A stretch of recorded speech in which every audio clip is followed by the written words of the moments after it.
Ya, kita melanjutkan ke informasi berikutnya. Pemirsa, pelecehan seksual yang diduga dilanjutkan seorang dokter kandungan terhadap pasiennya di Garut, Jawa Barat viral di media sosial. Ya, namun pihak Dinas Kesehatan Garut ini masih selidiki apakah video tersebut video baru atau sudah lama.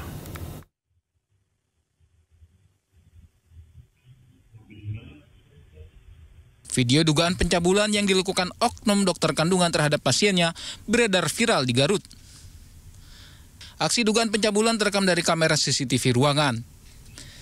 Dinas Kesehatan Garut tengah selidiki apakah video yang viral adalah kasus baru atau lama. Karena tahun lalu seorang dokter bernama Dr. Syafril yang berdinas di rumah sakit pemerintah dilaporkan terkait kasus pencabulan. Namun sejak 2024 akhir, kontraknya telah dihentikan dan tidak lagi bekerja di pemerintah. Kasus yang memang sudah lama sebetulnya ya, tahun 2024. Tapi memang untuk pastinya nanti saya mungkin akan klarifikasi lagi dan cek lagi ya ke dokumen-dokumen yang waktu itu masuk ke Dinas Kesehatan.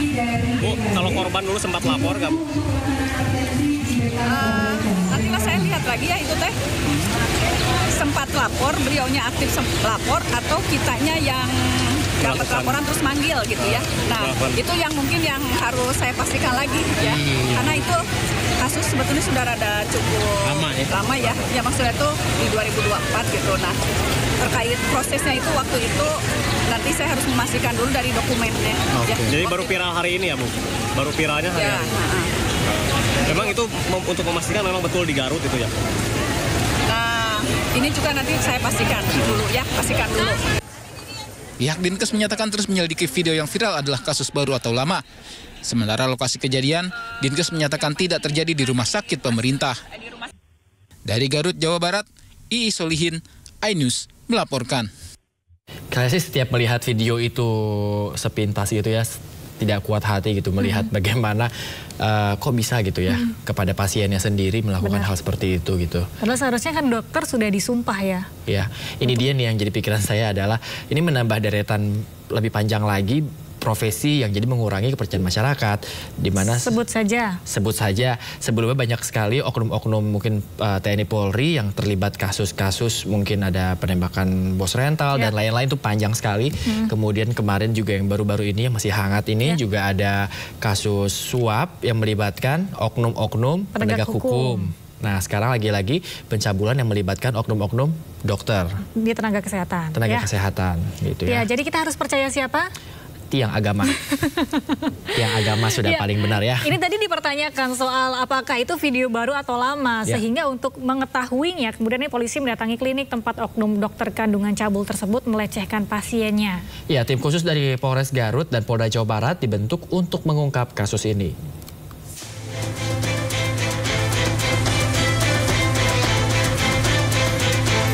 Pasca viral di media sosial, video yang memperlihatkan oknum dokter kandungan melakukan pelecehan terhadap seorang pasien, jajaran kepolisian Resor Garut yang dipimpin Kapolres Garut mendatangi klinik tempat kejadian. Kapolres Garut melihat langsung ruangan praktek yang biasa digunakan oknum dokter tersebut saat melakukan praktek atau melayani pasien.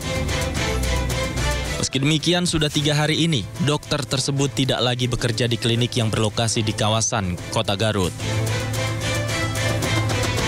Polres Garut mengatakan, kejadian tersebut terjadi pada tahun lalu dan saat ini pihaknya bersama Polda Jawa Barat telah membentuk tim khusus untuk mendalami kasus ini.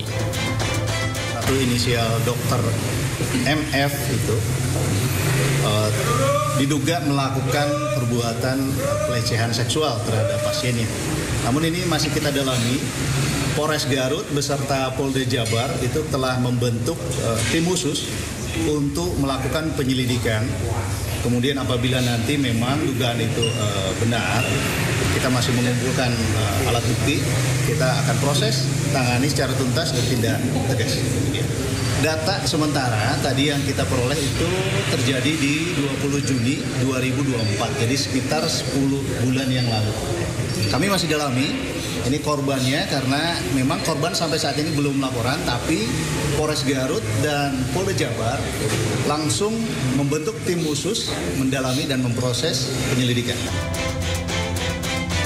Meski saat ini belum ada korban yang melapor, namun Polres Garut membuka posko pengaduan untuk melayani aduan masyarakat perihal kasus ini.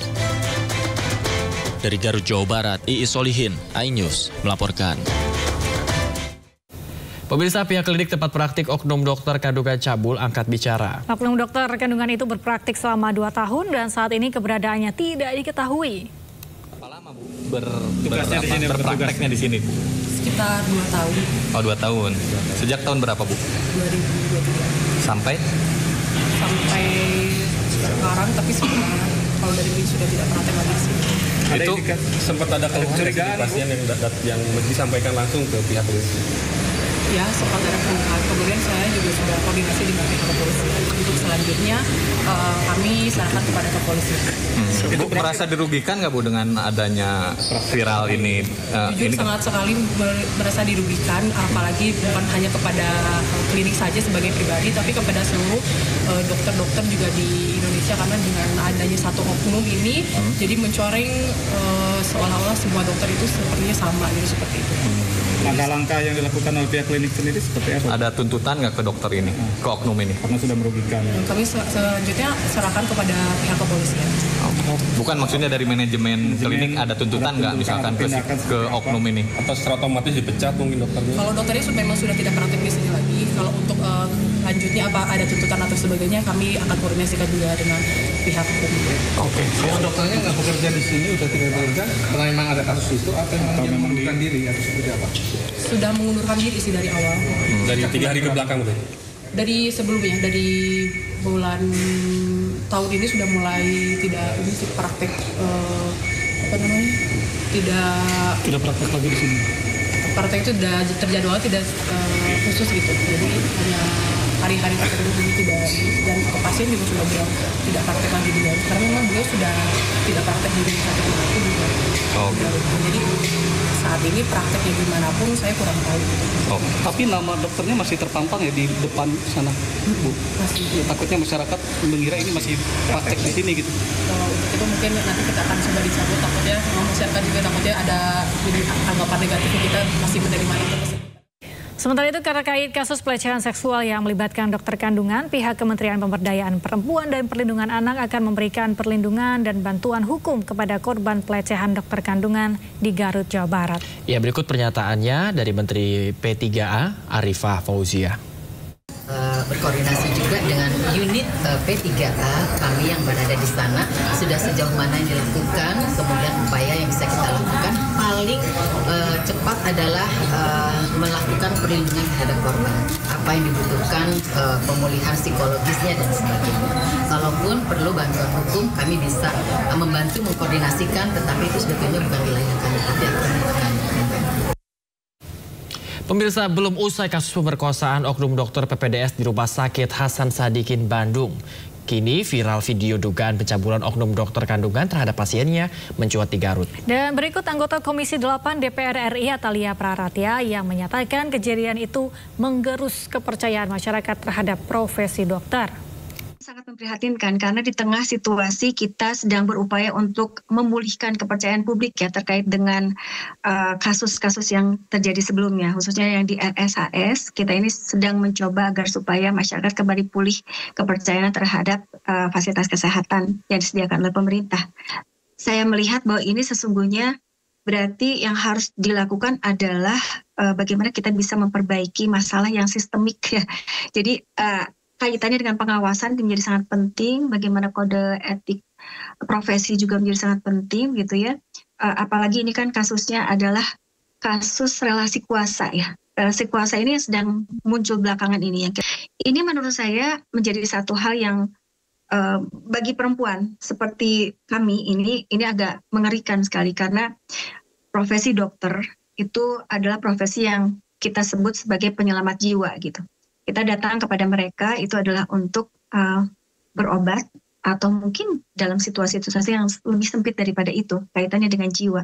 Nah, maka tentu kita ingin memberikan semua yang kita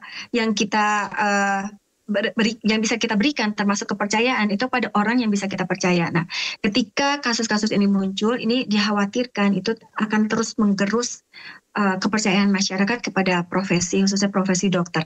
Jadi saya kira memang ruang untuk mereka bisa menyampaikan terkait dengan kekhawatiran mereka, begitu ya, itu perlu untuk disosialisasikan kembali. Nah, sebetulnya kita ini dari Kemen PPA itu punya yang namanya SAPA 129.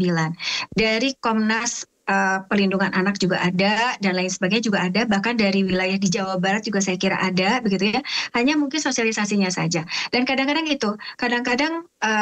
karena tadi ya, karena kan untuk kasus yang di RSHS ini, mereka itu dibius, sehingga mereka sendiri bingung itu apakah sebetulnya yang terjadi pada diri mereka gitu.